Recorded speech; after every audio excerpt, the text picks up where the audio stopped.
देते हैं पूरी पूरी सुरक्षा देते हैं। करीब 70 से 80 पुलिसकर्मी हमारे यहाँ ड्यूटी देते हैं। दो एम्बुलेंस 24 घंटे मौजूद रहती है। एक तो एम्बुलेंस कोई हॉस्पिटल ने दी आपको या कैसे, मतलब ऐसे सरकार ने? एक एम्बुलेंस फोर्टिस हॉस्पिटल के द्वारा प्रोवाइड की गई है और वो भी चौकी इंचार्ज देवेंद्र सिंह जी ने जो है इस शिविर की सेवा के लिए फोर्टिस से संपर्क करके एम्बुलेंस दी है। और एक एम्बुलेंस हमारी जो सरकारी है, उत्तर प्रदेश सरकार की 108 वाली सेवा वाली है, वो सीएमओ के द्वारा यहाँ पर ड्यूटी लगाई गई है। सरकारी डॉक्टर हमारे यहाँ 24 घंटे मौजूद रहते हैं। बोले को कोई परेशानी है कुछ भी है उसके लिए।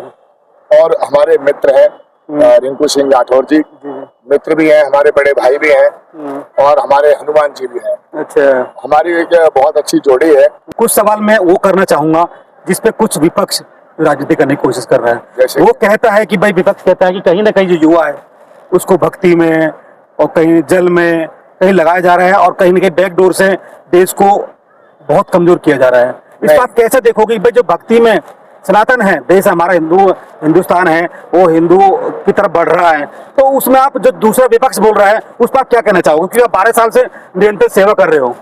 देखिए, सबसे पहले तो हम ये बात बोलना चाहेंगे कि जो युवा है और बताया जा रहा है कि भक्ति जल और इन सब के बीच में खिलवाड़ हो रहा है और उन्हें भटकाया जा रहा है, ऐसा कुछ नहीं है।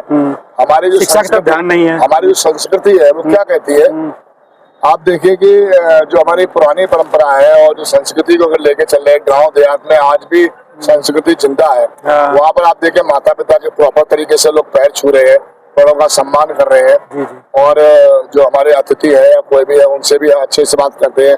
अब अगर हम शहर की ओर चलते हैं तो शहर में जो पश्चिमी सभ्यता है वो बहुत ज्यादा हावी हो रही है इसमें। और जो कावड़ का जो शिविर है, ये शिविर लगाना बोले कि सेवा करना ही नहीं है। इस शिविर का जो मुख्य उद्देश्य होता है युवाओं को मोटिवेट करना, युवाओं से जुड़ना और जो शिविर है उसकी महत्वता। उत्तर प्रदेश के सीएम योगी आदित्यनाथ ने कहा है कि कहीं ना कहीं 1 महीना हो चुका है दिल्ली से लेकर लखनऊ तक ना तो विधानसभा चल पा रही है और ना लोकसभा चल पा रही है। जो विपक्ष है, मंदिर के चंदा चोरी है, जो पेपर लीक है, इस सबको लेकर आपको तो सरकार पर खबर भी आपने करी होंगी, इसको लेकर आप क्या कहोगे? कहीं ना कहीं जो उत्तर प्रदेश सीएम है वो लोगों को भटका रहे हैं या जो विपक्ष है वो लोगों को भटका रही है? चंदा चोरी से लेकर और पेपर लीक तक पूरा है ये सब विपक्ष भटका रहा है, ऐसा कुछ नहीं है। ये नए नए बच्चों को, युवा जो बच्चे हैं उनको भटकाने वाली चीजें हैं और कुछ नहीं। अच्छा, हाँ, बाकी ऐसा नहीं है कि किसके उसमें कौन सा काम नहीं हो रहा। सरकार तो सारी है और सारी सरकार में सारे काम हो रहे हैं। ऐसा नहीं कि इसी सरकार में सारी चीजें हो रही, सब में हो रहे हैं। सर, क्या हम भारतीय परंपरा को मानने वाले, सनातन धर्म को मानने वाले हैं? तो हमारी परंपरा जो कहती है वो तरीके से विधिवत तरीके से बिठा के आसन डाल के बिठाया जाए और उनको अच्छे तरीके से सम्मान, जैसे पहले शादियों में पंगत लगती थी, पंगत लगाती, पुरानी भाषा में बोलते थे। हाँ, पंगत लगा के उनको बिठाते हैं और अच्छे तरीके से उनको खिलाते हैं। और जब जो पूड़ी मांग रहा है उसे पूड़ी देते हैं, सब्जी मांग रहा है अगर वो 2 बार मांगेगा, 3 बार मांगेगा, 4 बार मांगेगा, उसे हम देते हैं। और प्रसाद की इच्छा है उतनी प्रसाद ले। जी। ने जो परंपरा एक स्टार्ट की है, जो ऊपर बैठा के जो सबको भोजन दिया है, सबसे बड़ी परंपरा है। कहीं ना कहीं जो आज वेस्टर्न कल्चर चल रहा है, खड़ा खाना चल रहा है, खाना बहुत खराब होता है और लोग उसको ना तो प्रसाद समझते हैं और जितना मन चाहे लिया कहीं फेंका। तो प्रदीप मिश्रा जी ने बताया है कि हमने सबको जो भोजन दिया है, जो प्रसाद दिया है, वो बिठा के दिया है, पलौती मार के दिया है, जो हमारे संस्कार होते हैं। नमस्कार, मैं आपके साथ राज सिंह भाटिया, आप देख रहे हैं राज न्यूज एक्सप्रेस की खास रिपोर्ट के साथ। पता है, नई मुद्दे नई खबर दिखाने की कोशिश करते हैं। अभी हमारी मौजूदगी है और नोएडा के सेक्टर 5 में हमारी मौजूदगी है। यहाँ एक शिविर लगता है और काफी पुराना शिविर है। मैंने पिछले साल भी शिविर को कवर करने की कोशिश की। मैंने देखा कि शिविर आज लास्ट डे है। आज देख सकते हैं कि अभी भी जो भक्त हैं, जो और भी लोग हैं, उनको खाना सब प्रसादी ले रहे हैं। उनसे बात करने की कोशिश करेंगे कि सर, जो आप ये जो शिविर चलाते हो, आपको कितना इसमें आनंद आता है, क्या पूरा रहता है और क्या सरकार से आपकी पूरी आपको सुविधाएं मिलती है? सर, आपका पहले तो हमारे चैनल पर स्वागत है। धन्यवाद। सर, आपका नाम बताइए सर पूरा। प्रदीप मिश्रा। प्रदीप मिश्रा जी, आप जो शिविर लगा रहे हो, आपका शिविर कौन सा शिविर है, कितने साल से शिविर लगा चला रहे हो? ये हमारा 12वां शिविर है और हम काफी लंबे समय से शिविर लगा रहे हैं। इससे पहले हमने सबसे पहले भंडारा शुरू किया था। जी। और भंडारे के बाद में फिर एक लगा कहीं न कहीं कि अगर हम भंडारा कर रहे हैं, टेंट भी लगा रहे हैं, तो क्यों ना हम बोले कि सेवा करें। ठीक है। और इसके अलावा रही बात प्रशासन के द्वारा सुविधा या कुछ भी, वैसे तो प्रशासन से हमें सुरक्षा व्यवस्था यहाँ मिलती है। जी जी।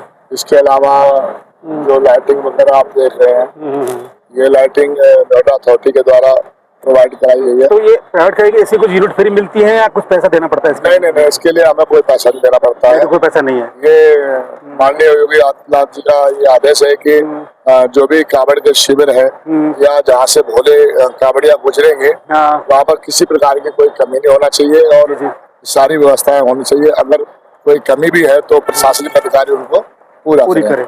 जगह और जो बिजली है वो पूरी निःशुल्क है? हाँ, जगह हम यहाँ 12 साल से लगातार लगा रहे हैं। और ये पहले नोएडा अथॉरिटी के उसमें था जगह, ये अब NHAI के अंडर में है। अच्छा। लेकिन जगह का कोई इशू नहीं है। और हमारा जो है परमिशन, कई विभाग है जो परमिशन देते हैं प्रॉपर तरीके से, तो उस परमिशन के बाद ही हम लोग कांवड़ का शिविर लगाते हैं। और हमारे शिविर की एक बहुत बड़ी विशेषता ये है कि यहाँ सबसे पहली बात तो कहीं भी देखा होगा आपने, जो बफर सिस्टम द्वारा भोले को कांवड़ियों को खिलाया जाता है, तो उसमें अन्न का अनादर होता है बहुत। अच्छा। और जमीन पर पड़ रहा है, गिर रहा है, गंदगी हो रही है, आधा खा रहे हैं, आधा फेंक रहे हैं। ठीक है। और आप कैसे खिलाते हैं? हमारे यहाँ क्या, हम भारतीय परंपरा को मानने वाले, सनातन धर्म को मानने वाले हैं। तो हमारी परंपरा जो कहती है वो तरीके से, विधिवत तरीके से बिठा के आसन डाल के बिठाया जाए और उनको अच्छे तरीके से सम्मान, जैसे पहले शादियों में पंगत लगती थी, पंगत लगाती, पुरानी भाषा में बोलते थे। हाँ, पंगत लगा के उनको बिठाते हैं और अच्छे तरीके से उनको खिलाते हैं। और जब जो पूड़ी मांग रहा है उसे पूड़ी देते हैं, सब्जी मांग रहा है, अगर वो 2 बार मांगेगा, 3 बार मांगेगा, 4 बार मांगेगा, उसे हम देते हैं। और प्रसाद की इच्छा है उतनी प्रसाद ले। जी। अच्छा। और सुबह के टाइम हमारे आँख से करके बदल के जो है सब्जी और पूड़ी बनती है।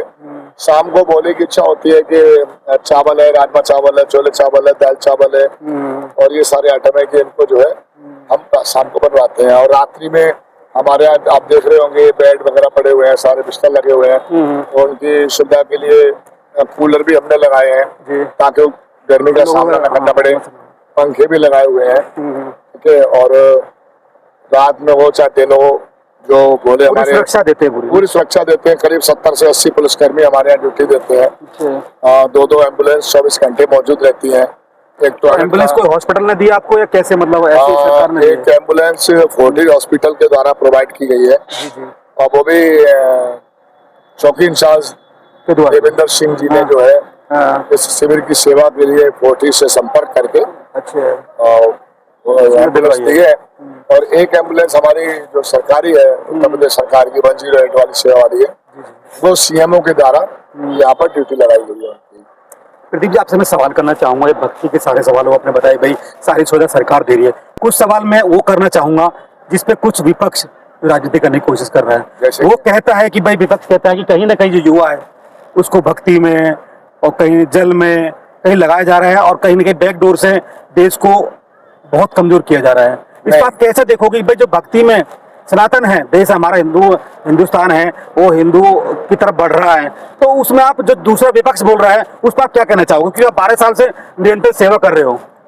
देखिए, सबसे पहले तो हम ये बात बोलना चाहेंगे कि जो युवा है और बताया जा रहा है कि भक्ति, जल और इन सब के बीच में खिलवाड़ हो रहा है और उन्हें भटकाया जा रहा है, ऐसा कुछ नहीं है।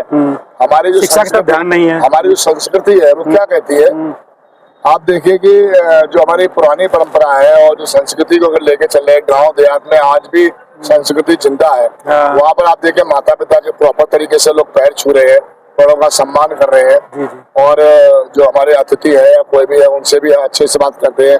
अब अगर हम शहर की ओर चलते हैं तो शहर में जो पश्चिमी सभ्यता है वो बहुत ज्यादा हावी हो रही है इसमें। और जो कांवड़ का जो शिविर है, ये शिविर लगाना भोले की सेवा करना ही नहीं है। इस शिविर का जो मुख्य उद्देश्य होता है युवाओं को मोटिवेट करना, युवाओं से जुड़ना, और जो शिविर है उसकी महत्वता, जल लोग जाते हैं, लेके आते हैं, चढ़ाते हैं, इसका क्या महत्व है, क्योंकि सबसे पहले जो कांवड़ है वो रावण ने उठाई थी। ठीक है। और इसके बाद में श्रवण कुमार का भी नाम आता है, जो कांवड़ की तरह उन्होंने अपने माता पिता को किया था। अच्छा, दूसरे क्या है कि जो हमारे भोले हैं जाते हैं, जल लेके आते हैं, पैदल जाते हैं, है ना, और जगह जगह शिविर बने हुए हैं। तो वहाँ पर रुकते हैं। तो कुछ जगह क्या जो मालिक है शिविर लगाते हैं, वो ने तो शिविर लगा दिया, उन्हें कौन आ रहा है कौन नहीं आ रहा है। आप प्रॉपर सेवा करते हो। बहुत सर हम मैं आपसे लोग और मैं पूछना चाहूंगा भाई, 24 सवाल कुछ घंटे मैं आपको मौका दूंगा जी। पूछने के लिए। जी जी। अब देख रहे होंगे आज 14 दिन हो गए, मैट हमारी अभी भी चमक रही है। हाँ। कारण हमारे 2 बार इसमें साफ सफाई होती है। दिन में कोई भी कचरा पड़ा हुआ है, दिन भर लोग कोई ना कोई बीनता रहता है ना। तो ये सारी चीजें, और सरकारी डॉक्टर हमारे यहाँ 24 घंटे मौजूद रहते हैं। बोले को कोई परेशानी है कुछ भी है उसके लिए। और हमारे मित्र हैं रिंकू सिंह राठौर जी, मित्र भी हैं, हमारे बड़े भाई भी हैं, और हमारे हनुमान जी भी हैं। अच्छा। हमारी एक बहुत अच्छी जोड़ी है जो कि एक दूसरे को एहसास नहीं होने देते हैं। हम लोग, मुझे लगता है कि ये थक रहे हैं तो इनसे कहते हैं आप आराम कर लो। अच्छा अच्छा। इनको लगता है कि मैं थक रहा हूँ। ज्यादातर तो आपकी ये टीम बरकरार मतलब निरंतर लगी रहती है। हाँ, ज्यादातर क्या ये मेरे को ही आराम करने को ज्यादा देते हैं। अच्छा। कि हाँ आप जो है थोड़ा सा आराम कर लो, क्योंकि मेंटली प्रेशर भी हमारे ऊपर बहुत रहता है। अच्छा। सारी व्यवस्थाएं करना, और वो स्वतः ही उन व्यवस्था को अरेंज करना होता है कि कैसे हम उस प्लान बनाया, उस प्लान को किस तरीके से अंजाम देंगे, और आगे हमारी रूपरेखा क्या होगी। जो अतिथि आ रहे हैं उनके सम्मान है, खाना कल क्या बनेगा, शाम को क्या बनेगा, यहाँ जो लोग हैं उनकी व्यवस्था क्या है, ये सारी चीजें जो है मिलजुल के करते हो, करनी पड़ती हैं। और कुछ चीजें ऐसी हैं जो हमको नहीं मालूम है तो हम सलाह लेते हैं। और राठौर जी हमारे कभी भी कोई भी बात करेंगे या कोई भी प्लान लागू करेंगे या कुछ भी नया करेंगे तो उसमें वो जो है हमारी सलाह अवश्य लेते हैं। राठौर जी आपसे मैं पूछना चाहूंगा, पहले तो आपका हमारे चैनल पर स्वागत है। पूरा नाम क्या कैसे क्या? मेरा नाम रिंकू राठौर है। जी जी। किस चीज से जुड़े हुए हो? थोड़ा संस्था से? जर्नलिस्ट है। जर्नलिस्ट आप भी? जी। तो मैं आपसे एक और पूछना चाहूंगा, जर्नलिस्ट आप बहुत ज्यादा जानकारी है। आज उत्तर प्रदेश के सीएम योगी आदित्यनाथ ने कहा है कि कहीं ना कहीं 1 महीना हो चुका है जी। दिल्ली से लेकर लखनऊ तक ना तो विधानसभा चल पा रही है और ना लोकसभा चल पा रही है। जो विपक्ष है, मंदिर के चंदा चोरी है, जो पेपर लीक है, इस सबको लेकर आपको तो जानकार खबर भी आपने करी होंगी, इसको लेकर आप क्या कहोगे? कहीं ना कहीं जो उत्तर प्रदेश सीएम है वो लोगों को भटका रहे हैं, या जो विपक्ष है वो लोगों को भटका रही है? चंदा चोरी से लेकर और पेपर लीक तक पूरा है ये सब विपक्ष भटका रहा है, ऐसा कुछ नहीं है। ये नए बच्चों को, युवा जो बच्चे हैं उनको भटकाने वाली चीजें हैं और कुछ नहीं। अच्छा। हाँ, बाकी ऐसा नहीं है कि किसके उसमें कौन सा काम नहीं हो रहा। हाँ। सरकार तो सारी है और सारी सरकार में सारे काम हो रहे हैं। ऐसा नहीं कि इसी सरकार में सारी चीजें हो रही, सब में हो रहे हैं। सर मंदिर में चंदा चोरी, उसके क्या कहोगे? मंदिर चंदा चोरी, अभी दोनों बातें चल रही हैं। मैं इसमें इतना नहीं कह सकता हूँ कि कोई तो बात क्लियर नहीं है कि हाँ जी कोई कुछ बोल चोरी हुआ है। हाँ, वो सब गोल वाली बात है। अच्छा अच्छा। कुछ छोटी बात होती है उसका इशू भी बनाते हैं, तो दोनों बात है। तो यही कहना कहीं ना कहीं चंदा चोरी को बड़ा इशू नहीं है, वो लोग है कुछ भटकाने के लिए बताते हैं। जो विपक्ष है कहीं ना कहीं जमीन तलाश रहा है। जब पार्टी सत्ता में नहीं होती है तो जमीन जरूर तलाशती है। ऐसी खबर हम आपको दिखाते रहेंगे, आपको दिखाने की कोशिश करूंगा। पूरा जो आपने देखा है कि पूरा अभी भी क्लीन है। आज 12 के दिन से पूरा भंडारा चल रहा था, कोई भी गंदगी नहीं है। इन्हें जो ऐसी खबर देखने हमारे चैनल को सब्सक्राइब, लाइक, शेयर, कमेंट जरूर करें, अपनी राय जरूर दें। आपकी राय हमारी बहुत बड़ी ताकत होती है। हमें पता लगता है पत्रकार को जो हम खबर दिखा रहे हैं वो खबर किस दिशा में जा रही है। सभी दर्शकों को धन्यवाद। फिर मिलेंगे किसी नई खबर। हर खबर पाइए सीधा अपने मोबाइल पर।